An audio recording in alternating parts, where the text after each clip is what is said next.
28 नवंबर 2022 इंदौर में गुरुजी पंडित प्रदीप मिश्रा जी द्वारा वाची जा रही द्वादश ज्योतिर्लिंग शिव महापुराण कथा के 5वें दिन की कथा पूर्ण हो चुकी है। आज की कथा में गुरुजी ने बहुत ही अच्छे उपाय और जानकारी दी हैं। साथ में कल है 29 नवंबर, दिन है मंगलवार का, और एक काफ़ी अच्छा उपाय जो कि व्यापार वृद्धि, सरकारी या प्राइवेट नौकरी कोई भी नहीं लग रही उसके लिए, या फिर अगर आपकी शादी में अड़चने आ रही हैं, अटकलें आ रही हैं, उसके लिए काफ़ी अच्छा उपाय है जो इस वीडियो के आखिरी में हम आपको करके दिखाएंगे। आज की कथा में गुरुजी ने 20 उपाय, पत्र और उपयोगी जानकारी दी है। सभी की जानकारी आपको इस छोटे से वीडियो के माध्यम से हम दे देंगे। अगर आपने आज की कथा नहीं सुनी है तो पूरी कथा का रसतत्व आपको इस छोटे से वीडियो से प्राप्त हो जाएगा। बढ़ते हैं पहली जानकारी की ओर। आज गुरुजी ने कथा शुरू होते ही भगवान राम जी की और माता सीता की वर्षगांठ की सभी को शुभकामनाएं दी।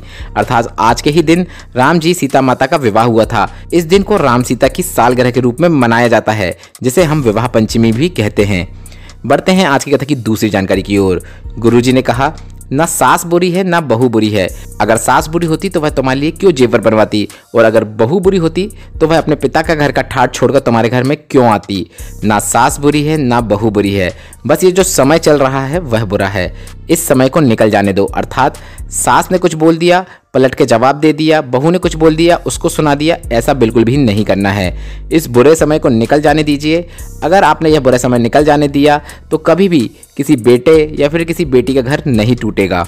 बढ़ते हैं आज की कथा की तीसरी जानकारी की ओर। गुरुजी ने कहा, कोई बोलता है कि मैं हिंदी बोलता हूँ, कोई बोलता है मैं इंग्लिश बोलता हूँ, कोई बोलता है कि मैं 2 भाषा बोलता हूँ, कोई बोलता है मैं संस्कृत बोलता हूँ, कोई कहता है कि मैं तमिल बोलता हूँ, मराठी बोलता हूँ, या फिर कोई बोलता है कि मैं फारसी बोलता हूँ। इसके बाद गुरुजी ने कहा, आप कोई भी भाषा बोलो पर प्रेम की ऐसी भाषा बोलो जो मेरे महादेव को पसंद आ जाए, इसी में सार्थकता है। बढ़ते हैं आज की कथा की चौथी जानकारी की ओर। आज गुरुजी ने कहा, ये फिल्मों वालों ने, नाटक वालों ने सभी को भगवान से दूर कर दिया है, मंदिरों से दूर कर दिया है। लोगों को शर्म आती थी मंदिर जाने में, एक लोटा जल शिवलिंग पर चढ़ाने पे, पर शिव महापुराण कथा ने, शिव भक्ति ने सभी को एक कर दिया है और सबको मंदिर जाना सिखा दिया है। बढ़ते हैं आज की कथा की 5वीं जानकारी की ओर। गुरुजी ने बताया, 12 ज्योतिर्लिंगों में आप नैन सिर्फ महाकाल बाबा से ही मिला सकते हो। आप 12 ज्योतिर्लिंगों में उज्जैन के महाकाल को छोड़कर कभी भी नहीं देखते होंगे कि कोई ज्योतिर्लिंग में, शिवलिंग में चेहरा बनाया जाता है। इसके पीछे एक काफ़ी अच्छी कहानी है जो गुरुजी ने आज बताई है। गुरुजी ने बताया, 5 साल का एक बच्चा पार्थिव शिवलिंग का निर्माण करता है। वह बच्चा उस शिवलिंग में कोई सा भी जल चढ़ा देता है, कोई सा भी फूल चढ़ा देता है। उसे मंत्र भी मालूम नहीं रहता है तो वह ऐसे ही बड़बड़ बड़बड़ करने लगता है। फिर भी महादेव इसकी भक्ति को देखकर प्रसन्न हो जाते हैं। महादेव को पर पता था, इसकी माँ ने इसको महादेव का एक स्वरूप बताया है कि महादेव की आंख है, मूंछ है, चेहरा है, इसलिए ऐसे शिवलिंग के दर्शन हो भी गए तो यह मानेगा नहीं, यकीन नहीं करेगा। तो उस बालक को दर्शन देने के लिए महादेव ने एक स्वरूप लिया जिसमें मूंछ थी, बाल थे, आंखें थी। इसके बाद महाकाल का श्रृंगार किया गया और उसे देखकर वह 5 साल का बालक बहुत प्रसन्न हो गया। बढ़ते हैं आज की कथा की 6वीं जानकारी की ओर। अगर आप उज्जैन जा रहे हो और आप 84 महादेव के दर्शन ना भी कर पाओ तो उज्जैन महाकाल के चारों खूंट के दर्शन कर लीजिए। इन 4 खूंटों के दर्शन करने से भी आपको 84 महादेव के दर्शन का लाभ प्राप्त हो जाता है। बढ़ते हैं आज की कथा की 7वीं जानकारी की ओर। गुरुजी ने कहा, कई लोग बोलते हैं जब से हमारे बाजू में वो दुकान खुल गई है तब से हमारी दुकान डाउन हो गई है, इसके कारण मेरा व्यापार नीचे आ गया है, या फिर उसके कारण मुझे हानि हो गई है। अगर यह टेंडर मुझे मिल जाता तो मेरी जिंदगी सेट हो जाती, पर उस व्यक्ति ने मेरा हक छीन लिया। तो इस पर गुरुजी ने कहा, कोई भी तुम्हारा हक नहीं छीन सकता। तुम्हारे माथे में, तुम्हारे नसीब में जो जो लिखा है वह तुम्हें जरूर मिलेगा। बस ये हमारे कर्मों के फल हैं जिससे हमें हमारे व्यापार में उतार चढ़ाव देखने को मिलता है, जिसे हम शिव भक्ति करके काट सकते हैं। बढ़ते हैं आज की कथा की 8वीं जानकारी की ओर। गुरुजी ने कहा, बहुत बड़े बड़े दानी हो, बहुत बड़े वीआईपी हो आप लोग, बहुत बड़े धर्मात्मा हो और आप 1 लाख बेलपत्र चढ़ाते हो या फिर बहुत बड़ा भंडारा करवाते हो, पर आपके अंदर ये घमंड नहीं आना चाहिए, अभिमान नहीं आना चाहिए कि मैं शिवलिंग पर 1 लाख या 1.25 लाख बेलपत्र चढ़ाऊंगी या चढ़ाती हूँ। अगर आपको ऐसा अभिमान आ गया और कोई व्यक्ति जो शिवलिंग पर चढ़ी हुई बेलपत्र को उठाकर धोकर वापस उस शिवलिंग पर चढ़ा देता है तो वह तुमसे आगे निकल जाता है। किसी को हटाकर अगर आप शिव तक पहुंच रहे हो तो आप शिव को कभी भी प्राप्त नहीं कर सकते। इस प्रकार से शिव कभी भी नहीं मिल सकते हैं। बढ़ते हैं आज की कथा की 9वीं जानकारी की ओर। गुरुजी ने बताया, शिव महापुराण में कहीं पर भी ये नहीं लिखा है कि 1 लाख बेलपत्र चढ़ाओगे, 1.25 लाख बेलपत्र चढ़ाओगे तभी भोलेनाथ की आप पर कृपा होगी, बल्कि शिव महापुराण कथा में ये लिखा है, अगर शिवलिंग पर, शिव जी पर आप पूरी श्रद्धा से, पूरे दिल से, किसी को भी कष्ट दिए बिना 1 बेलपत्र भी चढ़ाते हो तो उससे महादेव अधिक प्रसन्न होते हैं। बढ़ते हैं आज की कथा की 10वीं जानकारी की ओर। महादेव के मंदिर में देहरी में माथा टेक देने का फल क्या होता है, इस पर गुरुजी ने बताया।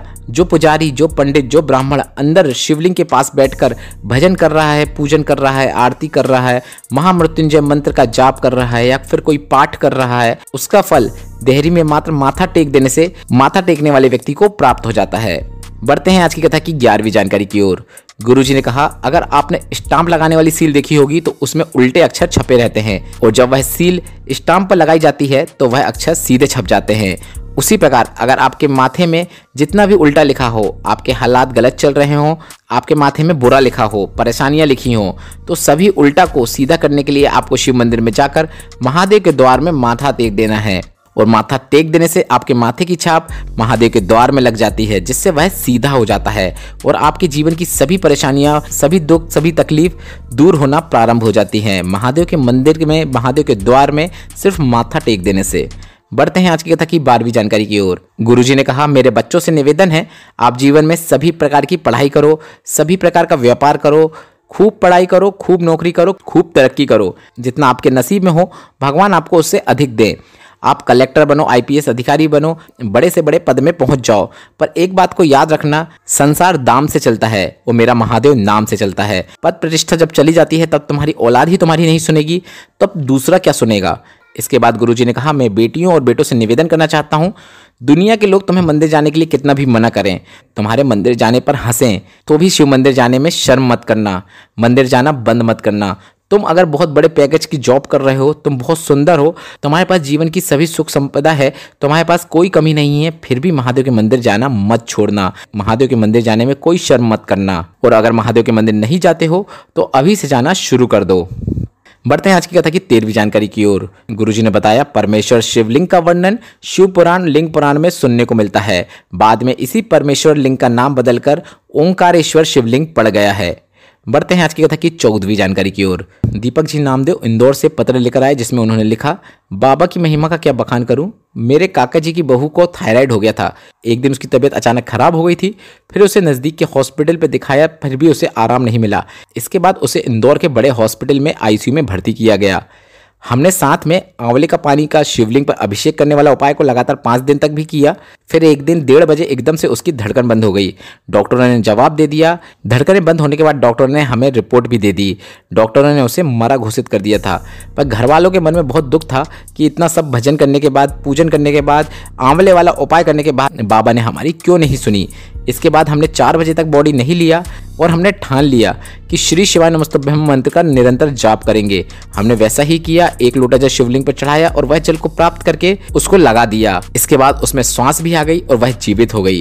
इसके बाद पत्र लिखने वाले ने कहा, मैंने मृत्यु की भी रिपोर्ट लगाई है और उसे महादेव ने नया जन्म दे दिया है। शंकर पर विश्वास नहीं था, पर अब शंकर पर विश्वास प्रबल और अटूट है। बढ़ते हैं आज की कथा की 15वीं जानकारी की ओर। एक व्यक्ति का पत्र आया जिसमें वह पूर्णतः जल चुका था। उम्मीद बिल्कुल भी नहीं थी उसके बचने की। डॉक्टरों ने भी जवाब दे दिया था कि शरीर पूरा जल चुका है। उसका शरीर सिलेंडर से जला था, शरीर में कुछ भी नहीं बचा था, सब कुछ जल चुका था। इंदौर लाने के बाद हमने महादेव पर पूरा विश्वास रखा, महादेव का नाम स्मरण करते रहे और भोले बाबा की हम पर कृपा हुई। सभी डॉक्टरों ने जिसका जलने पर जवाब दे दिया था, वह व्यक्ति आज स्वयं कथा पंडाल पर महादेव का आभार व्यक्त करने आया है। बढ़ते हैं आज की कथा की 16वीं जानकारी की ओर। गुरुजी ने बताया, 3 दिसंबर से 9 दिसंबर तक गुजरात के बड़ोदरा में जो कथा होने वाली है उसका नाम है प्रसाद शिव महापुराण कथा। प्रसाद का क्या महत्व होता है, प्रसाद को शाम को रखना चाहिए या नहीं, बेलपत्र के प्रसाद का क्या महत्व होता है, कमलगट्टे का प्रसाद क्या होता है, 16 सोमवार में चूरमा क्यों बनाया जाता है, सत्यनारायण कथा के प्रसाद का क्या महत्व है, इन सभी की जानकारी आपको शिव महापुराण में मिलने वाली है। इसके बाद गुरुजी ने कहा, ऐसी शिव महापुराण कथा न कभी हुई थी न कभी होगी, ऐसा मौका आप जाने मत देना। 3 दिसंबर से होने वाली शिव महापुराण कथा को जरूर श्रवण करें। बढ़ते हैं आज की कथा की 17वीं जानकारी की ओर। आज की कथा में एक मां अपनी दुख भरी बात बताई, जिसमें उन्होंने अपना बेटा जो कि 2 महीने का था वह शांत हो गया था। उसके लिए उसने और उसकी सास ने पशुपतिनाथ व्रत भी किया था कि वह ठीक हो जाए, पर वह शांत हो गया। 2 ही पशुपतिनाथ व्रत हो पाए थे। तो इस पर उस महिला ने गुरुजी से कहा कि क्या हम जो पशुपतिनाथ व्रत उस बालक के लिए रख रहे थे अब उसको आगे भी करें। तो गुरुजी ने कहा, आप वह पशुपतिनाथ व्रत अब मत करिएगा, अब वह पशुपतिनाथ व्रत करने का कोई औचित्य नहीं है, पर आपका वह बालक जो गया है, महादेव वह बालक आपको जरूर देंगे। इसके बाद गुरुजी ने कहा, भोलेनाथ ने जो भी किया है सोच समझकर ही किया होगा। उस बालक के आगे का जीवन बीमारियों से घिरा होगा, कष्ट में होगा, इसलिए महादेव ने उसे मुक्ति दे दी।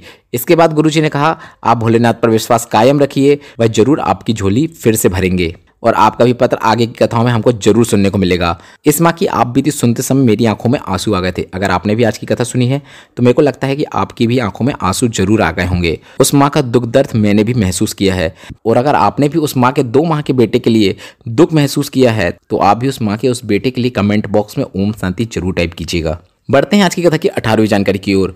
गुरुजी ने कहा, अगर कोई व्यक्ति आपके पास आकर किसी की निंदा कर रहा है तो इस बात को याद रखना, वही व्यक्ति किसी दूसरे के पास जाकर आपकी निंदा भी जरूर करेगा, यह निश्चित है। आपको कभी भी दूसरे की बातों में आकर, दूसरे की बातों को सुनकर किसी व्यक्ति के बारे में गलत मन नहीं बना लेना है। जब तक आप अपने कानों से ना सुनो या फिर अपनी आंखों से ना देख लो तब तक विश्वास मत करना। बढ़ते हैं आज की कथा की 19वीं जानकारी की ओर। गुरुजी ने कहा, जीवन में कभी भी ऐसा महसूस हो कि मेरा मार्ग कौन प्रशस्त करेगा, कि मैं किससे पूछूं कि मैं किस ओर जाऊं, तो इस पर गुरुजी ने कहा, आपका दिल जो कहे। अगर आप कलेक्टर बनना चाहते हो, आईपीएस ऑफिसर बनना चाहते हो या फिर कोई व्यापार खोलना चाहते हो, आप जो भी करना चाहते हो, आपका जो दिल कहता है आप उसे महादेव को साक्षी मानकर निर्णय ले लो और उसी क्षेत्र में आप निरंतर प्रयत्न करो, आपको सफलता जरूर मिलेगी। बढ़ते हैं आज की कथा की 20वीं और अंतिम जानकारी की ओर, जो कि काफी अच्छा उपाय है। कल 29 नवंबर है और आपको शादी विवाह नहीं हो पा रही है, मंगल दोष या फिर किसी अन्य कारणों से शादियों में अटकलें आ रही हो या फिर आपकी नौकरी नहीं लग पा रही हो, सरकारी या प्राइवेट कोई भी नौकरी नहीं लग पा रही है, तो भी आप यह उपाय कर सकते हैं।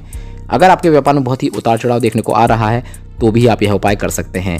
पर मैंने जो जो उद्देश्य बताया हूँ, इन तीनों उद्देश्य में से कोई भी एक उद्देश्य को मन में रखते हुए आपको यह उपाय करना है, या तो व्यापार, या तो नौकरी, या तो विवाह। तीनों में से कोई भी एक उद्देश्य को रखते हुए आप यह उपाय को कर सकते हैं।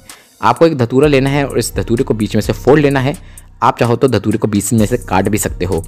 अब इस धतूरे के अंदर का फल आपको शिव मंदिर में जाकर शिवलिंग पर अर्पित कर देना है।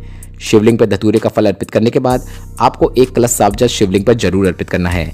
एक बात का ध्यान रखें, शिवलिंग पर चढ़ाए गए इस जल को आपको आचमन बिल्कुल भी नहीं करना है, गुरुजी ने मना किया है। जल अर्पित करने के बाद महादेव से आप अपना उद्देश्य बोल दीजिए, जो भी उद्देश्य के लिए आपने यह उपाय किया है, पूजन की है, बस इतना ही करना है। आज की कथा आपको कैसी लगी कमेंट करके जरूर बताइएगा। मेरे द्वारा दी गई जानकारी अगर आपको उपयोगी लगी हो तो वीडियो को लाइक करके कमेंट बॉक्स में हर हर महादेव जरूर टाइप कीजिएगा।